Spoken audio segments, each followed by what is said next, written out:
MLA Katasani రామిరెడ్డిపై మాజీ MLA BC Janardhan Reddy సంచలన వ్యాఖ్యలు చేశారు. తమ ఇద్దరి సొంత డబ్బులతో ఇళ్ల నిర్మాణం చేపట్టి వాటిని బనగానపల్లి పేదలందరికీ అందించేందుకు ఆయన సిద్ధమేనా అని సవాల్ విసిరారు.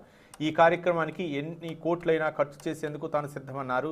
రామిరెడ్డి కూడా సిద్ధమైతే తన సవాల్ స్వీకరించాలని పేర్కొన్నారు. నంద్యాల జిల్లా బనగానపల్లిలో మాజీ ఎమ్మెల్యే బీసీ జనార్దన్ రెడ్డి ఆధ్వర్యంలో టీడీపీ నియోజకవర్గ అవగాహన విస్తృత స్థాయి సమావేశం నిర్వహించారు.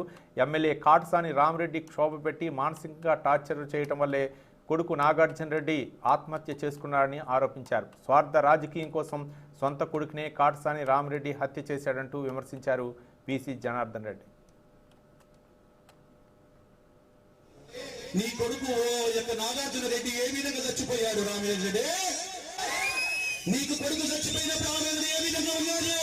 నీ కొడుకు ఎందుకు ఆత్మహత్య చేసుకున్నాడు? నువ్వే హత్య చేసావు నీ కొడుకును. నీ కొడుకు కోరికలు తీర్చలేకపోయావు.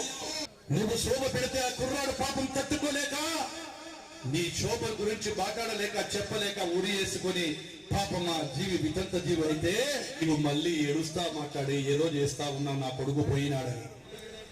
బనగానపల్లి బిడ్డను నేను ఇంతమంది తోడు నేను ఏకాకిని అవుతానా? వాళ్ళు ఏకాకులు. నా కన్న తల్లి బనగానపల్లి. మరి నేను ఆ కన్న తల్లికి ద్రోహం చేస్తానా? ఇళ్ల పట్టాలు 3400 ఇళ్ల పట్టాలు ఇస్తే నేను అడ్డుపన్నానంట.